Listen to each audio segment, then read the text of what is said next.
और अब पश्चिम बंगाल से बड़ी खबर आपको बताते हैं। टीएमसी नेता सब्यसाची दत्ता को लेकर यह अहम खबर है, जहां बैंक लॉकर से सोना चांदी बरामद किया गया। 3 किलो सोना और लगभग 1.5 किलो चांदी मिली है। सोना और चांदी के दस्तावेजों की जांच की जा रही है। टीएमसी नेता सब्यसाची दत्ता को लेकर यह बड़ी खबर है। उनके बैंक लॉकर से सोना और चांदी बरामद हुआ, 3 किलो सोना। बंगाल में सरकार बदलते ही अवैध कब्जे और अतिक्रमण के खिलाफ ताबड़तोड़ एक्शन शुरू हो गया है। इसी के तहत बैरकपुर और टिकियापाड़ा में बुलडोजर कार्रवाई हुई है। बैरकपुर नगर पालिका के 20 नंबर वार्ड में टीएमसी पार्षद रमेश साहू के पार्टी कार्यालय को बुलडोजर से ध्वस्त कर दिया गया, क्योंकि टीएमसी नेता पर आरोप है कि पार्टी कार्यालय सड़क की जमीन पर अवैध कब्जा कर बनाया गया था। बैरकपुर के साथ ही टिकियापाड़ा में भी बुलडोजर चला है, जहां रेलवे की जमीन पर लंबे समय से झुग्गी झोपड़ी बनाकर कब्जा किया गया था। लेकिन सरकार बदलते ही अब अवैध कब्जा खाली कराने का अभियान छेड़ दिया गया है। भारी पुलिस और सेंट्रल फोर्स की मौजूदगी में कब्जा हटाया गया।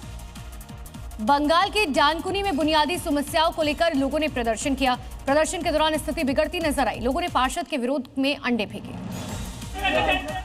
डांकुनी में विरोध प्रदर्शन के दौरान बड़ा हंगामा देखने को मिला। क्षेत्र की नागरिक सुविधाओं को लेकर नाराज लोगों ने वार्ड नंबर 13 के पार्षद के घर का घेराव कर प्रदर्शन किया। इसी दौरान स्थिति बिगड़ गई और बाहर निकलते ही पार्षद के साथ अभद्र व्यवहार किया और विरोध के रूप में उनके ऊपर अंडे फेंके। डांकुनी नगर पालिका के वार्ड नंबर 13 में जल निकासी की खराब स्थिति बनी हुई है। साथ ही लंबे समय से कचरा नहीं ले जाने के कारण लोग काफी नाराज थे। इसी को लेकर दक्षिण सुभाष पल्ली क्षेत्र में लोगों ने तृणमूल कांग्रेस पार्षद के घर का घेराव किया और विरोध प्रदर्शन शुरू कर दिया।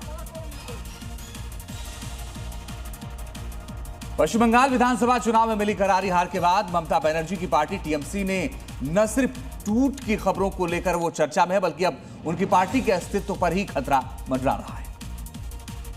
क्योंकि बागी गुट ने ममता बनर्जी को टीएमसी अध्यक्ष पद से हटा दिया है और अरूप रॉय को पार्टी का नया अध्यक्ष बनाया है। साथ ही ऋतव्रत गुट ने ममता बनर्जी को सलाहकार बनने का ऑफर दिया है और पार्टी पर कब्जे के लिए कानूनी लड़ाई लड़ने की बात कही है। हम लोग इलेक्शन कमीशन को इंटीमेट कर देंगे, कल ही इंटीमेट कर देंगे। हम लोग ही तो तृणमूल कांग्रेस है, तो सिंबल हमारा ही है। कुल मिलाकर टीएमसी 3 गुटों में बंट गई है। एक धड़ा बागी विधायकों का, तो दूसरा बागी लोकसभा सांसदों का और तीसरा गुट ममता बनर्जी के साथ है।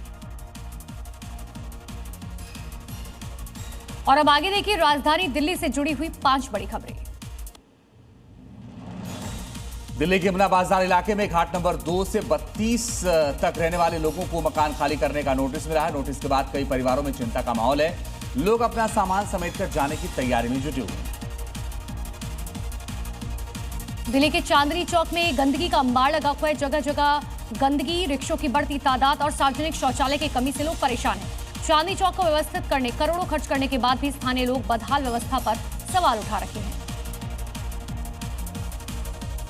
इधर दिल्ली के सरकारी अस्पतालों के लिए दवा खरीदी के भ्रष्टाचार मामले में सीएम रेखा गुप्ता ने बड़ी कार्रवाई की है।